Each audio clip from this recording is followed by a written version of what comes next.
হল সংসদের একজনকে হচ্ছে তারা জিডি করতে গিয়েছিল, তখন তার উপর হামলা করা হয়। সে সেখান থেকে দৌড়ে এসে ডাকসুর কাছে আসে যে তার আমাদের আরো 3 জন শিক্ষার্থী সেখানে আটক অবস্থায় আছে, তাদের অবস্থা এখনো জানে না, বাইরে হচ্ছে শত শত ছাত্রদল কর্মী তাদেরকে ঘিরে রেখেছে। তো এটা শোনার পর আমরা থানার সাথে যোগাযোগের চেষ্টা করি, থানা থেকে সেভাবে রেসপন্স পাওয়া হয় নাই। তখন আমরা সিদ্ধান্ত নিই যে আমরা ডাকসুর প্রতিনিধিরা গিয়ে তাদেরকে নিয়ে আসবো।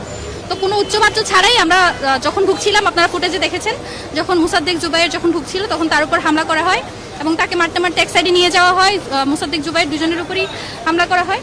তো এক পর্যায়ে আমি অন্য দিক থেকে হচ্ছে ওসির রুমে গিয়ে বসি, তারা সকলে যখন একত্রিত ছিল। তো পরবর্তীতে যখন আমরা বের হয়ে ওদেরকে আনার জন্য বলছিলাম যে আপনারা নেতাকর্মীদের বলেন যে তারা যাতে ওখানে সাহস ছিলেন, শিপন ভাই ছিলেন, আরও অনেকে ছিলেন, অনিক ভাই ছিলেন, অনেকে ছিলেন, ওনাদেরকে আমরা বারবার বলছিলাম যে আপনারা একটু তাদেরকে ভিতরে আনার চেষ্টা করেন। তখন তারা বারবার আমাদেরকে জোর করে ভিতরে রুমে আটকে রাখে, ওসির রুমে বের হতে দেয় না। ওদিকে হচ্ছে জুবাইর মুসাদ্দেকের উপর হামলা করা হয়। তো এই মুসাদ্দেকের উপর যখন হামলা করা হচ্ছিল, তাকে মারতে মারতে যখন ওসির রুমে ঢুকানো হয়, তখন একজন আর কি তাকে মানে দেখাচ্ছিল যে তাকে ভিতরে ঢুকিয়ে দিচ্ছে, কিন্তু পরবর্তীতে আমরা দেখতে পাই যে সেই আবার এসে চিল্লিয়ে বলছে এখানে ভিতরে আছে, মানে এক ধরনের স্লাট শেমিং করে বলছে যে অমুক এখানে ভিতরে আছে, এই ধরনের বাক্য দিয়ে বল। তো তারপরে হচ্ছে ভিতরে ঢুকে তারা হামলা করতে চায়। জুবাইরকে তো কিভাবে আপনারা দেখেছেন কিভাবে মেরেছে।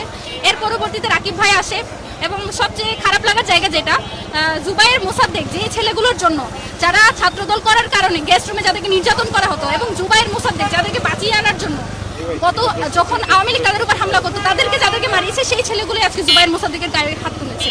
এবং পরবর্তীতে রাকিব ভাই এসে আমাকে পার্সোনালি সরি বলেছেন, জুবাইরকে পার্সোনালি সরি বলেছে, মুসাদ্দেককে পার্সোনালি সরি বলেছে।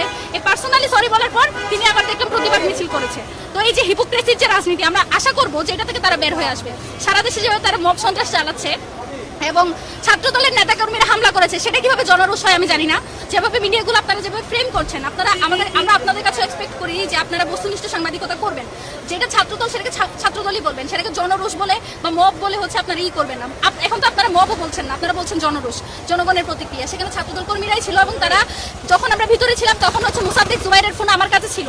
তারপরেও তারা এইটা বলেও তাদের গায়ে হাত তুলছিল যে তারা নাকি পোস্ট দিয়েছে, তাদের ছাত্রদলের হাতে চাপাতি আছে, অথচ এই ধরনের কোনো পোস্টই তারা করে নাই। ভিতরে যখন আমরা ছিলাম তখন আমি বলি যে ফোন আমার কাছে ওই ধরনের কোনো পোস্ট করেনি। তারপর তারা শান্ত হয়। এই যে এরকম এক ধরনের মব উস্কে দিয়ে যেভাবে হামলা করা হচ্ছে, এটা তো আজকে হয়তো ডাকসু প্রতিনিধিরা হামলার শিকার হয়েছে এবং তাদেরকে খুব সহজে ফ্রেমিং করা যাচ্ছে যে তারা শিবির। কিন্তু এটা যখন অন্যান্য আজকে সাংবাদিকরা